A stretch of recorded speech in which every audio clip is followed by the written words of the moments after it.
नमस्ते दोस्तों। कल्पना करो कि तुम एक ऐसी घाटी में खड़े हो जहां नीचे देखने पर सिर्फ बादल दिखते हैं। हवा इतनी तेज है कि खड़ा रहना मुश्किल है और सामने एक ऐसा पुल बन रहा है जिसे देखकर बड़े बड़े इंजीनियर भी कह चुके थे कि यह नामुमकिन है।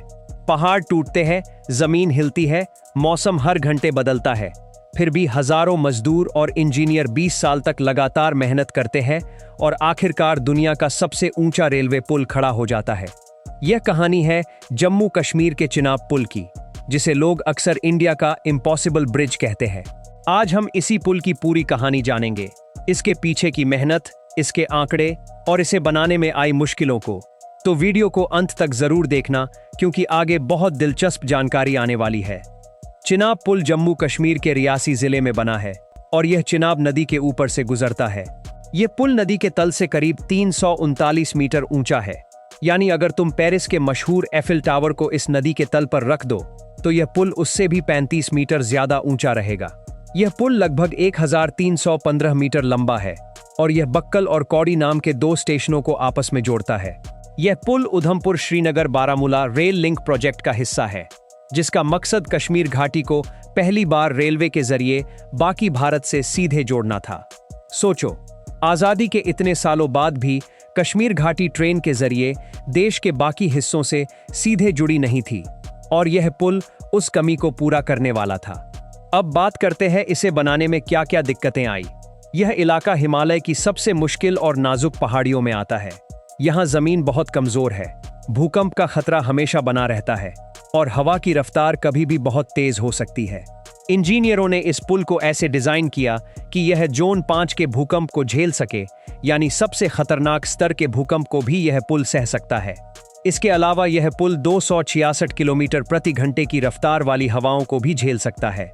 और सबसे हैरान करने वाली बात यह है कि यह पुल इतना मजबूत बनाया गया है कि अगर 40 टन तक TNT बम भी फटे तब भी यह पुल खड़ा रह सकता है।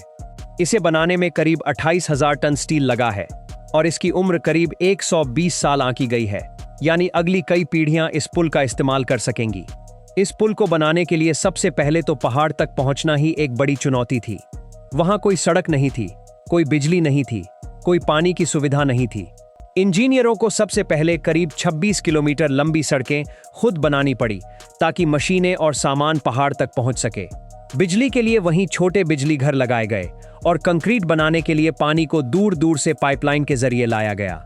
सोचो, सिर्फ पुल बनाने के लिए पहले एक पूरा गांव जैसा इंफ्रास्ट्रक्चर तैयार करना पड़ा। यह काम इतना खतरनाक था कि मजदूरों को हार्नेस और सेफ्टी गियर के साथ सैकड़ों मीटर ऊंचाई पर काम करना पड़ता था, जहां एक छोटी सी गलती जान ले सकती थी। इस पुल का डिजाइन भी बहुत खास है। यह एक स्टील आर्च ब्रिज है, यानी इसमें एक बड़ा सा मेहराब जैसा ढांचा है जो पूरे पुल का वजन संभालता है। इसके ऊपर 93 हिस्से जोड़े गए हैं और हर हिस्से का वजन करीब 85 टन है। इन सब को बहुत बारीकी से जोड़ा गया ताकि पूरा ढांचा एक जैसा मजबूत बने। इंजीनियरों ने इसे इस तरह डिजाइन किया कि अगर किसी वजह से एक खंभा भी कमजोर पड़ जाए तब भी पुल पर धीमी रफ्तार से ट्रेन चल सकती है ताकि कभी कोई हादसा न हो। इस पूरे प्रोजेक्ट में IIT Roorkee, IIT Delhi, Indian institute of science Bangalore, DRDO जैसी बड़ी संस्थाओं की मदद ली गई, क्योंकि यह सिर्फ एक साधारण पुल नहीं बल्कि एक इंजीनियरिंग का सबसे बड़ा टेस्ट था। इस पुल को बनाने में करीब 1486 करोड़ रुपए खर्च हुए और इसे बनाने में 300 से ज्यादा सिविल इंजीनियर और 1300 से ज्यादा मजदूरों ने दिन रात मेहनत की। यह प्रोजेक्ट शुरू होने से लेकर पूरा होने तक करीब 20 साल का सफर रहा। बीच में कई बार काम रुका, डिजाइन बदले गए, सुरक्षा वजहों से प्रोजेक्ट को दोबारा जांचा गया, लेकिन आखिरकार 6 जून 2025 को प्रधानमंत्री नरेंद्र मोदी ने इस पुल का उद्घाटन किया। इसी दिन उन्होंने अंजी नदी पर बने भारत के पहले केबल आधारित रेल पुल का भी उद्घाटन किया। मोदी जी खुद इस पुल पर तिरंगा लेकर चले, जो इस बात का प्रतीक था कि भारत अब सबसे मुश्किल इलाकों में भी सबसे बड़े इंजीनियरिंग प्रोजेक्ट बना सकता है। अब जरा सोचो, इस पुल का असली फायदा क्या है। कश्मीर घाटी को अब तक सड़क के रास्ते ही बाकी देश से जोड़ा जाता था और सर्दियों में बर्फबारी की वजह से अक्सर रास्ते बंद हो जाते थे। इससे वहां सामान की सप्लाई रुक जाती थी, कीमतें बढ़ जाती थी और आम लोगों को बहुत परेशानी होती थी। अब इस पुल की वजह से पूरे साल हर मौसम में ट्रेन चल सकती है। इससे न सिर्फ आम लोगों का सफर आसान हुआ है, बल्कि व्यापार, पर्यटन और सेना की आवाजाही के लिए भी यह एक बहुत बड़ा फायदा है। कश्मीर के सेब, केसर और दूसरे उत्पाद अब आसानी से बाकी देश तक पहुंच सकते हैं और वहां के लोग भी बाकी भारत से पहले से कहीं ज्यादा आसानी से जुड़ सकते हैं। यह पुल सिर्फ एक ढांचा नहीं है, यह भारत की उस सोच का उदाहरण है जो कहती है कि मुश्किल हालात कोई बहाना नहीं होते। जिस जगह पर कभी सिर्फ पैदल रास्ते थे, वहां आज ट्रेन बादलों के बीच से गुजरती है।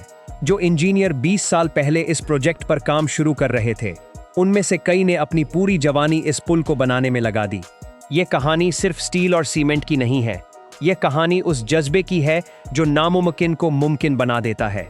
तो दोस्तों, अगली बार जब भी तुम किसी पहाड़ या नदी को देखकर सोचो कि यहाँ कुछ बनाना नामुमकिन है, तो चिनाब पुल को याद करना, जहां इंसानों ने पहाड़ों को चुनौती देकर वो कर दिखाया जो एक वक्त सिर्फ सपना लगता था। अगर तुम्हें यह जानकारी पसंद आई हो तो वीडियो को लाइक जरूर करना, चैनल को सब्सक्राइब करना, ताकि ऐसी ही दिलचस्प और जानकारी से भरी कहानियां तुम्हें मिलती रहे, और कमेंट में जरूर बताना कि तुम्हें भारत के किस इंजीनियरिंग प्रोजेक्ट के बारे में अगली वीडियो में जानना है। मिलते हैं अगली वीडियो में, तब तक के लिए नमस्कार।